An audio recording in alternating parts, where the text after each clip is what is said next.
Numbers chapters 8 through 9.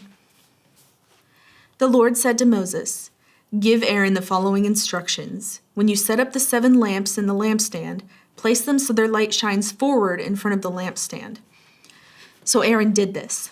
He set up the 7 lamps so they reflected their light forward, just as the Lord had commanded Moses. The entire lampstand, from its base to its decorative blossoms, was made of beaten gold. It was built according to the exact design the Lord had shown Moses. Then the Lord said to Moses, "Now set the Levites apart from the rest of the people of Israel and make them ceremonially clean. Do this by sprinkling them with the water of purification, and have them shave their entire body and wash their clothing. Then they will be ceremonially clean. Have them bring a young bull and a grain offering of choice flour moistened with olive oil, along with a second young bull for a sin offering. Then assemble the whole community of Israel and present the Levites at the entrance of the tabernacle. When you present the Levites before the Lord, the people of Israel must lay their hands on them. Raising his hands, Aaron must then present the Levites to the Lord as a special offering from the people of Israel, thus dedicating them to the Lord's service. Next, the Levites will lay their hands on the heads of the young bulls. Present one as a sin offering and the other as a burnt offering to the Lord, to purify the Levites and make them right with the Lord. Then have the Levites stand in front of Aaron and his sons and raise your hands and present them as a special offering to the Lord. In this way, you will set the Levites apart from the rest of the people of Israel, and the Levites will belong to me. After this, they may go into the tabernacle to do their work, because you have purified them and presented them as a special offering. Of all the people of Israel, the Levites are reserved for me. I have claimed them for myself in place of all the firstborn sons of the Israelites. I have taken the Levites as their substitutes. For all the firstborn males among the people of Israel are mine, both of people and of animals. I set them apart for myself on the day I struck down all the firstborn sons of the Egyptians. Yes, I have claimed the Levites in place of all the firstborn sons of Israel. And of all the Israelites, I have assigned the Levites to Aaron and his sons. They will serve in the tabernacle on behalf of the Israelites and make sacrifices to purify the people so no plague will strike them when they approach the sanctuary." So Moses, Aaron, and the whole community of Israel dedicated the Levites, carefully following all the Lord's instructions to Moses. The Levites purified themselves from sin and washed their clothes, and Aaron lifted them up and presented them to the Lord as a special offering. He then offered a sacrifice to purify them and make them right with the Lord. After that, the Levites went into the tabernacle to perform their duties, assisting Aaron and his sons. So they carried out all the commands that the Lord gave Moses concerning the Levites. The Lord also instructed Moses, "This is the rule the Levites must follow. They must begin serving in the tabernacle at the age of 25, and they must retire at the age of 50. After retirement, they may assist their fellow Levites by serving as guards at the tabernacle, but they may not officiate in the service. This is how you must assign duties to the Levites." A year after Israel's departure from Egypt, the Lord spoke to Moses in the wilderness of Sinai. In the first month of that year, he said, "Tell the Israelites to celebrate the Passover at the prescribed time, at twilight on the 14th day of the first month. Be sure to follow all my decrees and regulations concerning this celebration." So Moses told the people to celebrate the Passover in the wilderness of Sinai as twilight fell on the 14th day of the month. And they celebrated the festival there, just as the Lord had commanded Moses. But some of the men had been ceremonially defiled by touching a dead body, so they could not celebrate the Passover that day. They came to Moses and Aaron that day and said, "We've become ceremonially unclean by touching a dead body. But why should we be prevented from presenting the Lord's offering at the proper time with the rest of the Israelites?" Moses answered, "Wait here until I have received instructions for you from the Lord."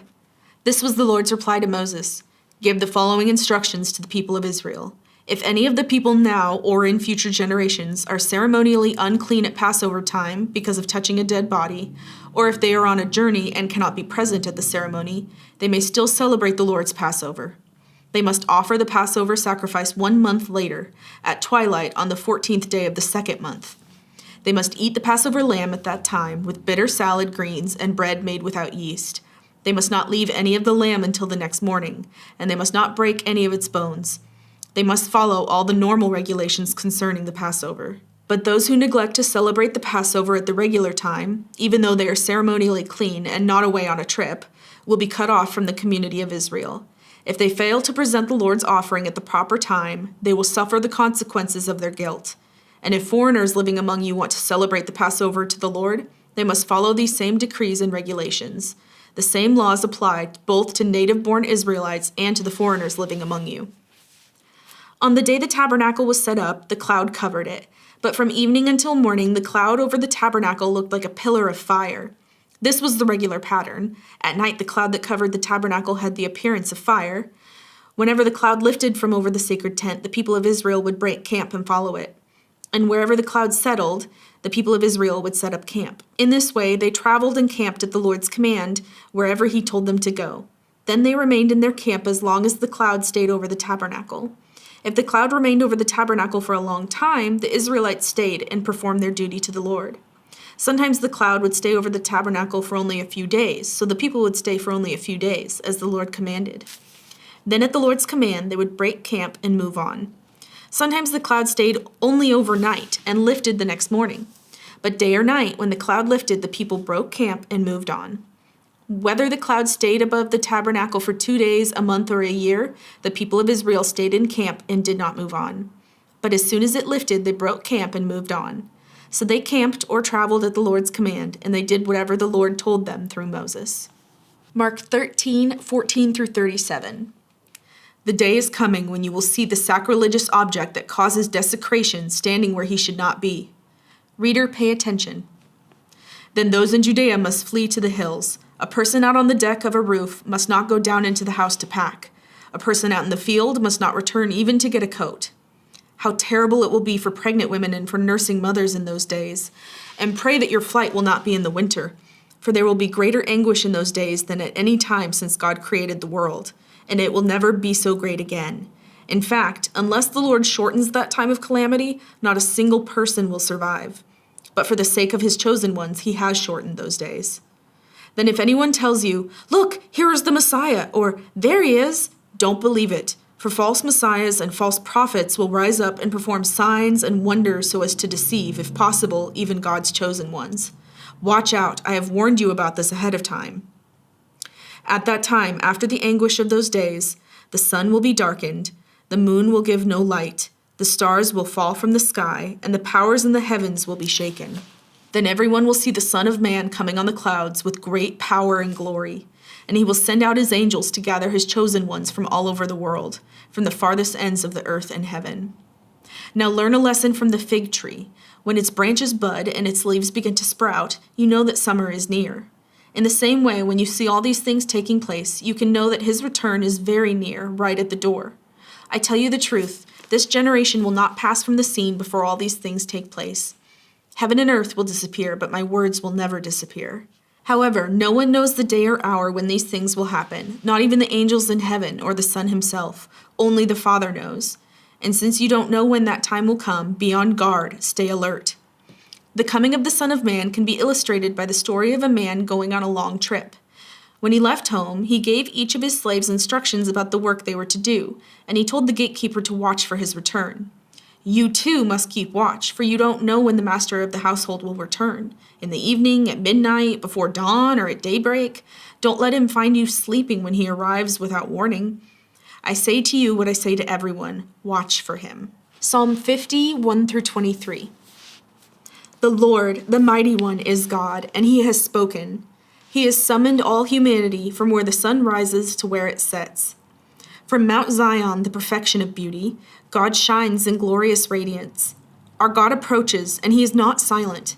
Fire devours everything in his way, and a great storm rages around him. He calls on the heavens above and the earth below to witness the judgment of his people. Bring my faithful people to me, those who made a covenant with me by giving sacrifices. Then let the heavens proclaim his justice, for God himself will be the judge. O my people, listen as I speak. Here are my charges against you, O Israel. I am God, your God.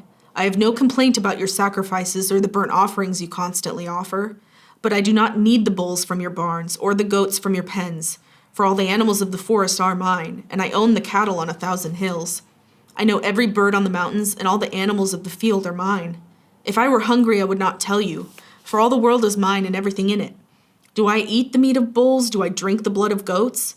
Make thankfulness your sacrifice to God, and keep the vows you made to the Most High.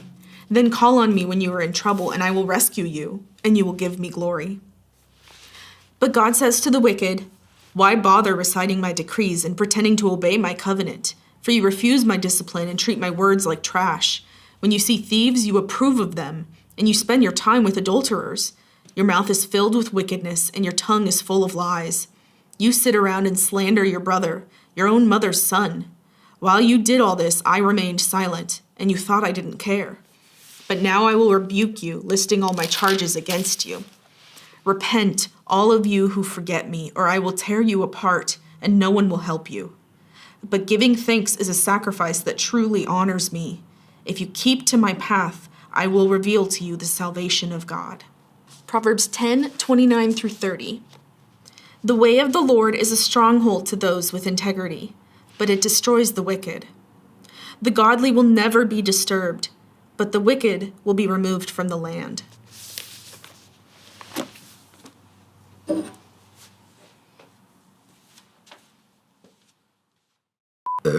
I knew that was coming. One person in the back. Ageism!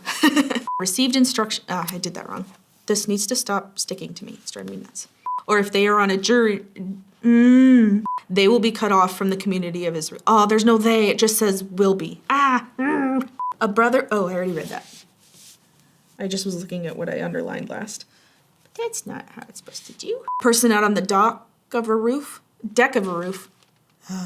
The coming of the Son of Man can be illustrated by the story of a man going, ah! Was there a bug? What was that? Was it a hair? Was it a bug? Ah! Sorry. That freaked me out.